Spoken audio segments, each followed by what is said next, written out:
आज हम बात करेंगे ट्रांसलेशन पे या फिर प्रोटीन सिंथेसिस जिसको हम ओवरऑल कह सकते हैं। ट्रांसलेशन एग्जैक्टली प्रोटीन सिंथेसिस के दरमियान वो स्टेप है जिसमें एक पॉलीपेप्टाइड चेन बनती है। इसके अलावा हम इस कह सकते हैं कि इसके अंदर इसको ट्रांसलेशन इसलिए कहा जाता है कि जो एक न्यूक्लियोटाइड की फॉर्म में मैसेजेस इनकोडेड होते हैं ऑन मैसेंजर आरएनए, उनको ट्रांसलेट किया जाता है into the language of amino acids. तो इस वजह से इस स्टेप को हम कहते हैं ट्रांसलेशन। ये स्टेप साइटोप्लाज्म के अंदर होता है जहाँ पे राइबोसोम्स मौजूद होते हैं, क्योंकि इसमें राइबोसोम्स का बड़ा मेजर रोल होता है। तो ट्रांसलेशन के अंदर जैसे हमने पहले बात की कि जो मैसेंजर आरएनए है उसकी डी कोडिंग होती है और उसके मुताबिक मुख्तलिफ स्पेसिफिक पॉलीपेप्टाइड्स बनाई जाती हैं। इसके लिए जो मैसेंजर आरएनए है वो एज अ टेम्पलेट यूज़ होता है और आगे जाके उनके कोड के मुताबिक प्रोटीन की चेन बनती है। यहाँ पे जो आरएनए यूज़ होता है वो मैसेंजर आरएनए होगा, लेकिन उसके अलावा कुछ दूसरे आरएनएज भी हैं जैसे ट्रांसफ़र आरएनए, राइबोसोमल आरएनए और स्मॉल न्यूक्लियर आरएनए, लेकिन उनकी ट्रांसलेशन नहीं होती, उनको अमाइनो एसिड के सीक्वेंसेस में कन्वर्ट नहीं किया जाता। ट्रांसलेशन से सिर्फ और सिर्फ मैसेंजर आरएनए ही गुजरता है। अब हम देखते हैं कि कंपोनेंट्स या रिक्वायरमेंट्स क्या हैं एक ट्रांसलेशन के रिएक्शन के लिए या एक साइकिल के लिए। तो सबसे पहले आ जाते हैं प्रोटीन फैक्टर्स। ये वो प्रोटीन्स होते हैं जो कि किसी भी ट्रांसलेशन के रेट को रेगुलेट करते हैं। रेट का मतलब क्या है कि कहीं पे अगर किसी एक प्रोटीन की एक्सप्रेसिविटी ज़्यादा हो रही है तो उसको फिर ज़्यादा अमाउंट में बनाना होगा, तो अगर किसी की कम हो रही है उसको कम, उसके लिए ट्रांसलेशन का प्रोसेस होगा। तो ये प्रोसेस का जो एक स्टॉप और ऑन और ऑफ वाला एक प्रोसीजर होता है, ऑन ऑफ मैकेनिज्म जो होगा, इसको कंट्रोल कौन करता है? ये प्रोटीन फैक्टर्स या जो रेगुलेटरी प्रोटीन फैक्टर्स होते हैं। तो इसकी एग्जांपल क्या है? इनिशिएशन प्रोटीन इसकी एक एग्जांपल है जो कि ट्रांसलेशन के प्रोसेस को इनिशिएट करती हैं।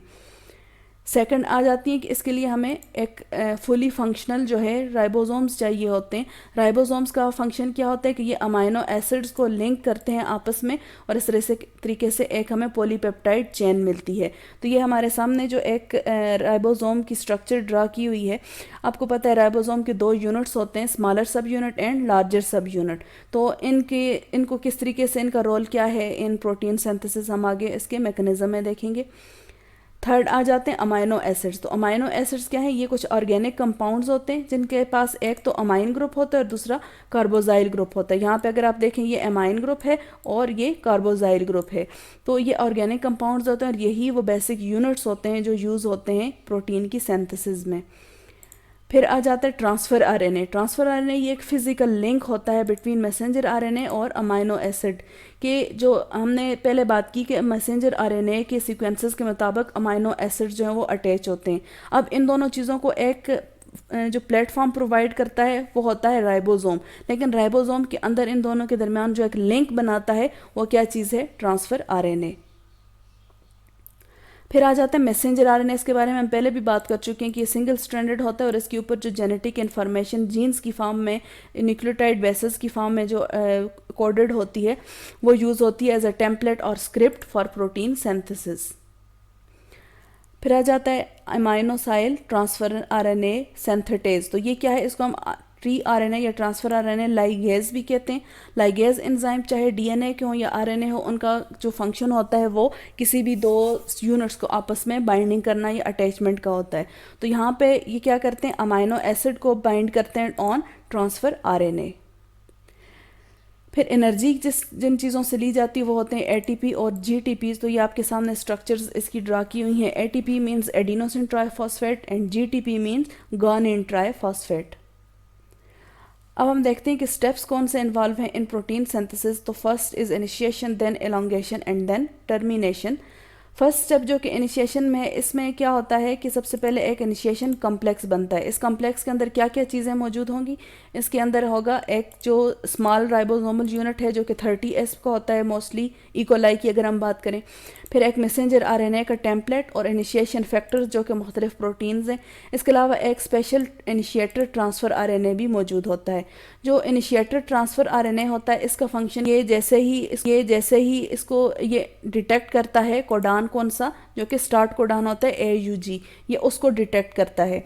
इसको इस फंक्शन के लिए, इस मकसद के लिए, इस जो इसकी फंक्शन है इसके लिए हेल्प कौन करता है, इसके जो एनर्जी प्रोवाइड होती है वो GTP से इसको एनर्जी मिलती है। अब जैसे ही जब ये एक AUG या जो एक स्टार्ट कोडॉन होता है वो उसके इनकाउंटर हो जाता है, वो सामने आ जाता है इसके, तो जो लार्जर सब यूनिट है 50S जो सब यूनिट होता है राइबोसोम का, वो भी इस कम्प्लेक्स का हिस्सा बन जाता है। इस तरीके से अब इस कम्प्लेक्स के अंदर कौन सी चीज़ें मौजूद होंगी, जो 2 लार्जर एंड स्मॉलर सब यूनिट हैं राइबोसोम के, मैसेंजर आरएनए, इनिशिएशन फैक्टर और इनिशिएटर ट्रांसफ़र आरएनए। तो इस तरह से एक हम स्टार्ट हो जाते हैं, एक रेडी हो जाता है ये सारा process for protein synthesis initiation. Initiation हो गई, प्रोसेस स्टार्ट हो गया, जो उसको बेसिक चीज़ें रिक्वायर्ड थी वो हो गई। अब वहाँ से प्रोटीन की सिंथेसिस का जो एक स्टेप है वो शुरू होगा, चेन एलोंगेट करेगी। तो जो 50S राइबोसोम है उसके 3 कंपार्टमेंट्स होते हैं।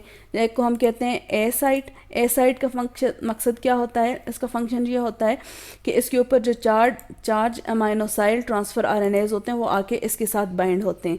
चार्ज का मतलब क्या होता है, एसिड ट्रांसफ़र आरएनएज जिनके साथ अमाइनो एसिड मौजूद हो। फिर जब वो amino acid carrying transfer RNase होते हैं वो पहले ए पे जब आते हैं तो वहाँ से आगे वो ट्रांसफ़र होते हैं सेकंड साइट पे, जिसको हम कहते हैं पी साइट या पेप्टाइडल साइट। पेप्टाइडल साइट में वो ट्रांसफ़र आरएनए आते हैं जिनके पास एक अमाइनो एसिड मौजूद होता है, मतलब कि वो चार्ज होते हैं। तो जैसे ही वो इस पी साइट पे पहुँचते हैं तो उन अमाइनो एसिड्स के दरमियान पेप्टाइड बॉन्ड बनता है, लेकिन बॉन्डिंग तो होती है, पेप्टाइड बॉन्ड तो बनता जाता है, वो अमाइनो एसिड आपस में बाइंड करते जाते हैं, लेकिन अभी तक वो अपने ट्रांसफ़र आरएनए के साथ अटैच्ड होते हैं, वहाँ से डिसोसिएट नहीं होते। अब ये प्रोसेस चलता रहता है यहाँ तक कि एक उसकी टर्मिनेशन, चेन की टर्मिनेशन ना हो जाए। चेन की टर्मिनेशन कहाँ पे होती है, वो ई साइट पे होती है, ई साइट या एग्जिट साइट। यहाँ पे जो एक अमाइनो एसिड की चेन बन रही है वो और जो ट्रांसफ़र आरएनए होते हैं वो एक दूसरे से डिसोसिएट हो जाते हैं। तो इस तरीके से एक कम्प्लेक्स जो स्ट्रक्चर बनी थी हमारे पास, इनिशिएशन कम्प्लेक्स जिसको हम कहते हैं, वो एक रोल अपना प्ले करता है इन प्रोटीन की जो चेन बनती है उस प्रोसेस में। और इसका जो फर्स्ट कोडान होता है वो कौन सा होता है, AUG, जिसको हम स्टार्ट कोडान भी कहते हैं। तो ये है आपके सामने, ये देखें यहाँ पे, ये वो कम्प्लेक्स है, ठीक है। इसके अंदर देखें अमाइनो एसिड मौजूद है, कौन सा है, ट्रिप्टोफैन है। इसके अलावा ये कोडान का एंटी कोडान मौजूद है, ये ऊपर ट्रांसफ़र आरएनए है। अब ये यहाँ पे आके जो राइबोसोम का जो लार्जर सब यूनिट है वहाँ ये इसकी जो ए साइट है यहाँ पे ये अटैच होगा, और यहाँ पे देखें इसको UGG, ये कोडान था जो कि मैसेंजर आरएनए पे मौजूद था, इसका एंटी कोडान क्या है, ACC। तो यहाँ पे आके ये अटैच होगा, और उससे पहले अगर आप देखें तो इस वक्त जो है जो प्रोसेस हो रहा है उसमें पी साइट के ऊपर UAC है जो कि एंटी कोडान है for start codon which is AUG। तो जैसे ही AUG का कोड डिटेक्ट होता है तो वहाँ से चेन की जो एलोंगेशन का या जो ट्रांसलेशन का स्टेप है वो शुरू हो जाता है, और आगे जो है उस AUG के बाद आने वाले कोड्स के मुताबिक मुख्तलिफ ट्रांसफ़र आरएनएस जो हैं वो आके अपने अपने अमाइनो एसिड्स अटैच करते जाते हैं। इस तरीके से इनिशिएशन और फिर एलोंगेशन हो जाती है एक ट्रांसलेशन के प्रोसेस की।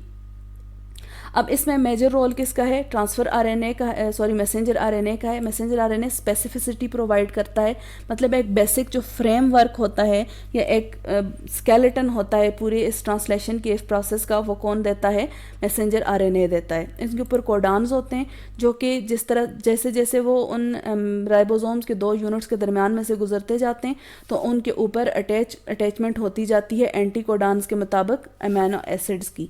तो अगर अमाइनो एसिड्स मौजूद ना हो कम्प्लेक्स के अंदर तो बाकी चीज़ें जितनी भी हैं, जैसे हमने यहाँ पे देखा कि अमाइनो एसिड जो कम्प्लेक्स बनता है इनिशिएशन कम्प्लेक्स, उसके अंदर अगर हम ये एक जो मैसेंजर आरएनए है इसको निकाल दें तो ट्रांसलेशन का प्रोसेस फिर भी होता है, लेकिन वहाँ पे जो ट्रांसफ़र आरएनए है वो नॉन स्पेसिफिकली मुख्तलिफ राइबोसोम्स के मुताबिक जो हैं वो नॉन स्पेसिफिकली मुख्तलिफ अमाइनो एसिड्स अटैच करता जाता है, और जो चेन बनती है वो उस तरह से ऑथेंटिक नहीं होती।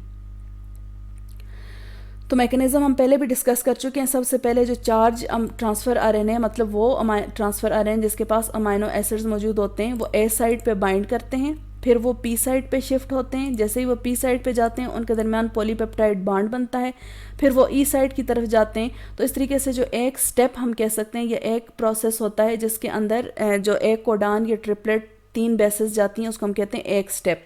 तो हर एक स्टेप जो है वो 3 प्राइम की डायरेक्शन में चलता है और इसके लिए जो एनर्जी प्रोवाइड करता है वो कौन होता है, जो जीटीपी या गुआनिन ट्राइफॉस्फेट है उसकी हाइड्रोलिसिस से एनर्जी हमें मिलती है।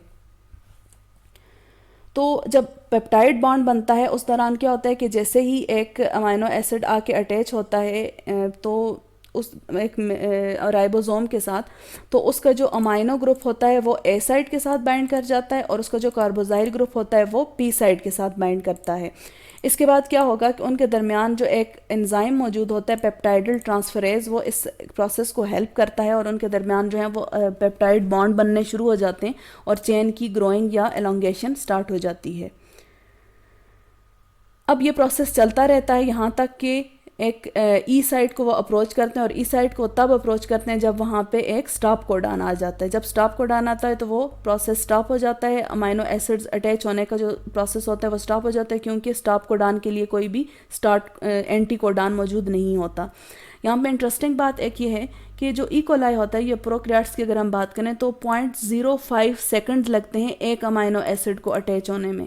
तो इस तरीके से अगर एक 200 अमाइनो एसिड्स की एक चेन बननी है तो उसके लिए मैक्सिमम 10 सेकंड चाहिए होते हैं। तो देखें ये बाय नेचर ये प्रोसेस कितना फास्ट, कितना एक्यूरेट और कितना प्रिसाइज होता है। अब एलोंगेशन चेन की होती रहती है, जितने भी कोड्स उसके पास मैसेंजर आरएनए के आते जाते हैं उसके मुताबिक जो ट्रांसफ़र आरएनए है वो एंटी कोडान देता है और उनके मुताबिक फिर अमाइनो एसिड्स अटैच होते हैं अनटिल के एक नॉन सेंस कोडान सामने अगर आ जाए। नॉन सेंस कोडान कौन से हैं?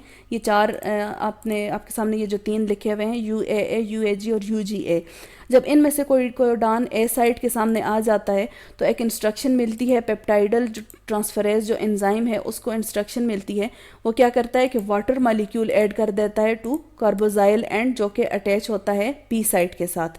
ठीक है, तो पी साइड के ऊपर जो कार्बोजाइल एंड अमाइनो एसिड का अटैच था वहाँ पे एक वाटर मॉलिक्यूल जैसे ही जाके बाइंड कर जाता है तो इससे क्या होता है कि जो पी साइड होती है वो ट्रांसफ़र आरएनए से डिटैच हो जाती है और एक चेन जो है वो कंप्लीट चेन जो है वो रिलीज़ हो जाएगी।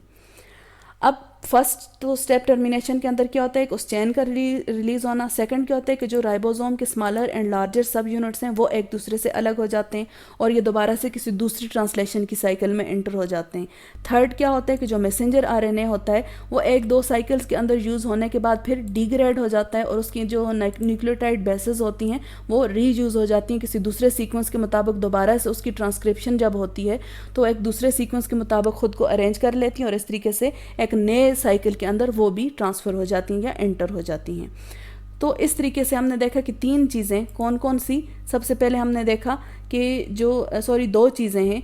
सबसे पहले हमने देखा कि कौन सी जो राइबोसोम के जो यूनिट्स हैं कौन कौन से लार्जर और स्मॉलर सब यूनिट वो जो हैं वो इस एक साइकिल के बाद दूसरी साइकिल में फिर से यूज़ हो सकते हैं। इसके अलावा दूसरी चीज़ क्या है कि जो मैसेंजर आरएनए की न्यूक्लियोटाइड बेसेस हैं वो दोबारा से नए सीक्वेंस के मुताबिक अरेंज होकर फिर से एक दूसरी साइकिल के अंदर एंटर हो सकती हैं। तो इस तरीके से एक मैसेंजर आरएनए के ऊपर जो कोडेड फॉर्म में न्यूक्लियोटाइड बेसेस मौजूद होती हैं वो कन्वर्ट हो जाती हैं इनटू अमाइनो एसिड्स। हर कोडान एक अपना अलग अमाइनो एसिड बनाता है और एक प्रोटीन की चेन हमारे पास आती है जिसके अंदर हर अमाइनो एसिड के दरमियान में पॉलीपेप्टाइड बॉन्ड होता है। तो ये था एक बेसिक सा स्टेप है जिसके अंदर प्रोटीन की सिंथेसिस होती है और this is the last step in central dogma of life. Next time हम इंशाल्लाह किसी दूसरे टॉपिक के साथ आएंगे। तब तक के लिए आप इसको रिवाइज़ करें, आप इसको मज़ीद स्टडी करें। अगर कोई कमेंट्स हैं, कोई सजेशन है तो काइंडली आप ज़रूर दें। नेक्स्ट टाइम तक के लिए अल्लाह हाफ़िज़।